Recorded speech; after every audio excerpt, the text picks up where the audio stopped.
내가 너를 칭찬하지 말고 남이 너를 칭찬하게 하여라.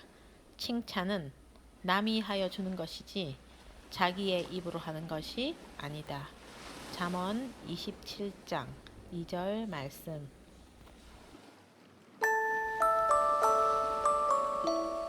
자기도 모르게 칭찬 얻는 사람들. 비전 장로교회.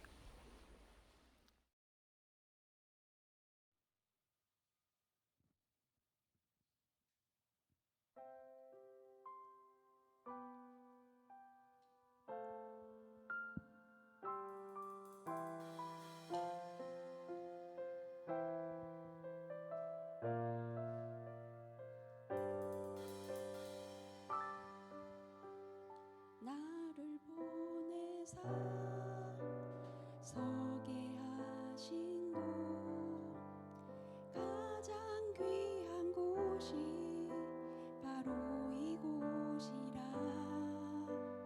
내게 주신 곳 광야와 같아도 믿음과 소망 가지고 최선을 다하리.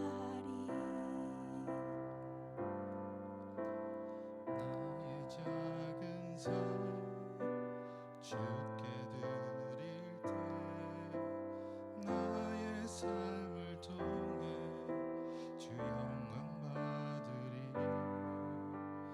내게 맡기신 가장 귀한 이곳 감사와 순종으로 오늘을 살리라. 나의 일상을 통해 하나님께 영광을, 나의 일상을 통해 생명의 복음을, 내게 맡기신 이곳 나를 부르신 곳에 하나님의 나라가 이루어지길 원합니다.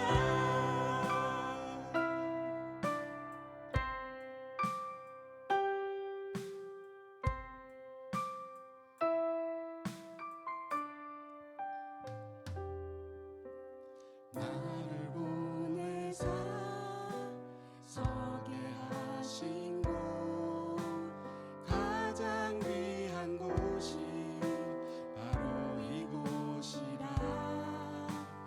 내게 주신 곳 광야와 같아도 믿음과 소망 가지고 최선을 다하리. 나의 작은 삶 주께 드릴 때 나의 삶을 통해 주 영광 받으리. 내게 맡기신 가장 귀한 이곳 감사와 순종으로 오늘을 살리라.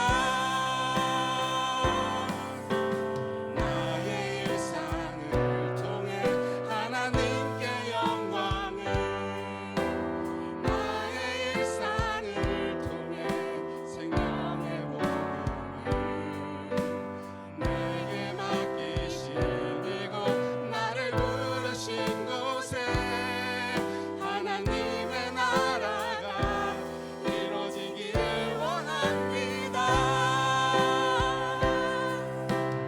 나의 일상을 통해 하나님께 영광을, 나의 일상을 위해 생명의 복음을, 내게 맡기신 이곳 나를 부르신 곳에 하나님의 나라가 이루어지길 원합니다. 나의 일상을 통해 주의 나라 이루소서.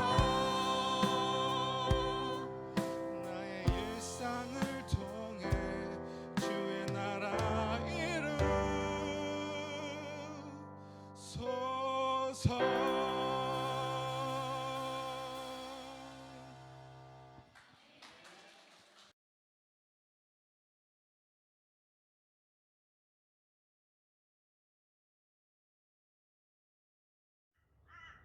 도가니는 은을, 화덕은 금을 단련하지만 주님께서는 사람의 마음을 단련하신다.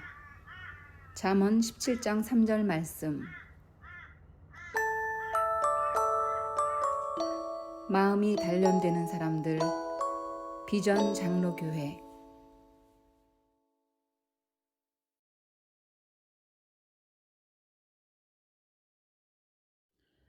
자녀가 잘 살기를 위한 기도, 말씀에서 끌어내라.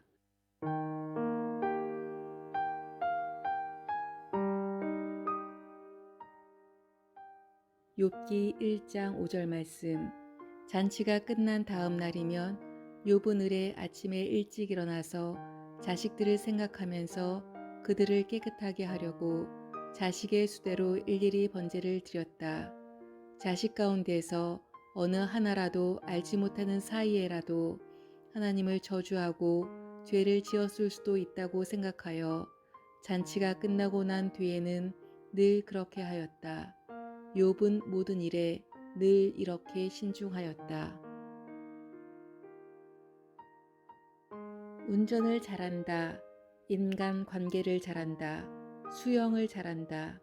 노래를 잘한다.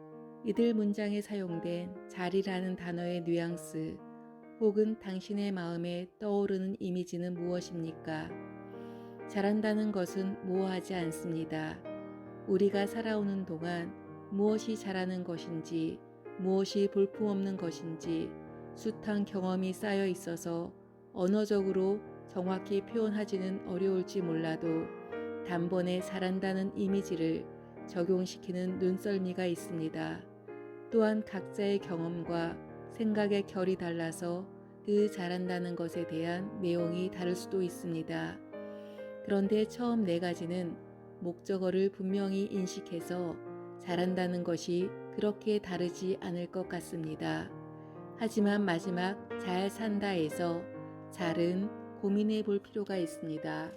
잘 산다는 것은 사는 것을 잘한다는 뜻인데 운전을 잘하듯 사는 것을 잘한다는 것이 굉장히 생소합니다.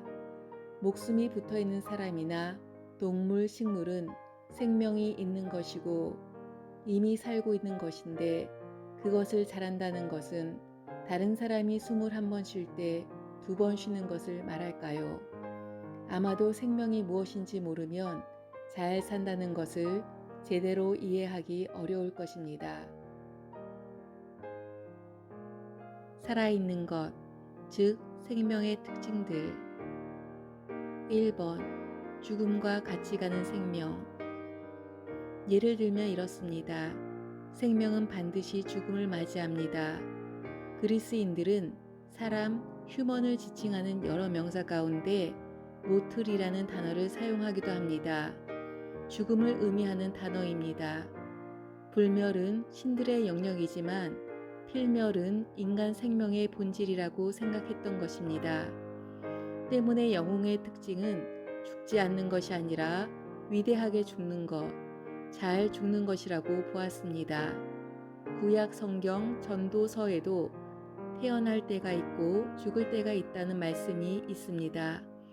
그러면 생명의 이러한 특징을 이해해서 누군가가 잘 사는 것은 죽지 않고 오래 사는 것이다 라고 하면 맞는 말일까요? 잘 사는 것은 잘 죽는 것과 연결이 되어야 합니다. 죽지 않으면 불멸입니다. 신입니다. 그냥 오래 살고 싶다는 말은 욕심을 표현하는 것이지 잘 산다를 결코 표현할 수 없는 것입니다. 세례 요한은 30대에 참수를 당하여 죽었습니다. 그의 목은 쟁반에 담겨 조롱거리가 되었습니다. 그러나 그것은 못 산 것이 아니라 위대하게 살았고 죽은 것입니다. 그래서 예수님은 세례 요한을 가리켜서 여자가 낳은 자 중에 가장 큰 자이다 라고 말씀하셨습니다. 2번, 영혼과 육체. 창세기의 인간 창조 기사에 따르면 이렇습니다. 주 하나님이 땅의 흙, 야파르로 사람을 지으시고 그의 코에 생명의 기운, 하이 네샤마를 불어넣으시니 사람이 생명체, 할 네페쉬가 되었다. 땅의 흙이라고 새 번역 성경에서 표현했지만 야파르는 먼지나 티끌을 의미합니다. 그러니까 극단적인 단순한 수학으로 말하자면 먼지 플러스 하나님의 숨은 생명입니다. 그리고 이 등식을 이용하면 이런 표현도 가능하지 않을까 생각합니다. 생명 마이너스 하나님의 숨은 먼지가 됩니다. 따라서 생명에서 하나님의 숨과 물질인 먼지는 모두 중요하고 소중한 요소들입니다. 즉, 하나님의 숨을 받은 먼지를 우리는 육체, 버드라고 부릅니다. 그리고 육체 속에 깃든 하나님의 숨이 단순히 육체를 가동시키는 산소를 넘어 하나님과 연결된 공유점을 갖는 신성한 숨이라 하는 차원에서 우리는 이것을 영혼이라고도 표현할 수 있겠습니다. 그러면 생명은 영혼 플러스 육체라고 표현해 볼 수 있을 것 같습니다. 산다라는 생명 현상은 육체 없는 숨으로는 더 이상 존재 불가능합니다. 우리는 이것을 의료적으로 확인할 수 있습니다. 숨이 사라진 육체는 병상에서 빠르면 2시간 이내에 냉방 장치가 있는 영안실로 이송되어야 할 것입니다. 숨이 떠난 육체는 부식이 시작되기 때문입니다. 또한 생물학적 차원을 넘어 하나님과 연결되어 공감하는 영혼이 상실된 육체는 그것이 아무리 신선하고 풍부한 공기로 호흡하고 있다고 해도 성경은 그것을 살아있는 생명이 아닌 고기, 밑으로 봅니다. 주님께서 말씀하셨다. 생명을 주는 나의 영이 사람 속에 영원히 머물지는 않을 것이다. 사람은 살과 피를 지닌 육체요. 그들의 날은 120년이다. 생명의 이런 특징을 이해한다면 이 생명이 잘 산다는 것은 오래 산다는 것도 아니고 육신이 편하다는 것도 아닙니다. 만일 우리가 내 자녀들이 잘 살게 해 주십시오 라는 기도를 한다면 이것은 무슨 뜻이겠습니까? 저는 이 간청을 성경이 말하는 위와 같은 삶의 특징을 이해하며 다른 말로 바꾸어 기도해 보시라고 권유드리고 싶습니다. 예를 들면 내 자녀가 머물렀던 자리들이 하나님이 자랑스러워 하시는 영광이 있게 하여 주십시오. 혹은 예수님의 말씀처럼 소금이 되게 하여 주십시오. 노가 다른 것들과 섞여 없어지지만 그 음식의 맛이 되어 주어 존재하는 그런 자녀가 되게 해 주십시오 등등. 말씀에서 부지런히 배워야 할 기도가 너무 풍성합니다.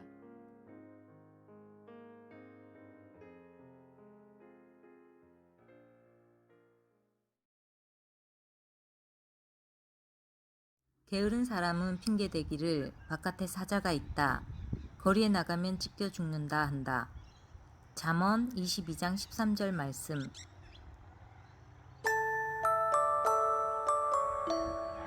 도망치는 마음이 없는 사람들. 비전 장로교회. 세상 어느 곳 하나 낯설지 않으시는 아버지 하나님, 저희 이민자들을 위하여 기도드립니다.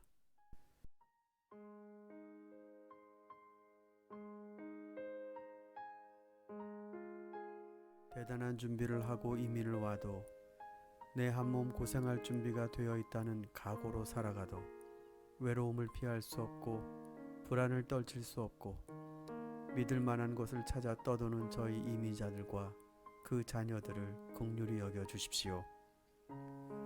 주님께서는 하나님을 섬기는 위대한 민족을 만드시겠다고 천명하실 때 그 엄청난 계획을 한 노인 부부의 이민에서 시작하셨습니다. 그러나 기대에 부푼 새로운 땅은 이미 정착한 본토인들로 가득했고 그곳에서 이 두 부부는 주변인이었고 여기저기 이사 다녀야 하는 나그네였습니다.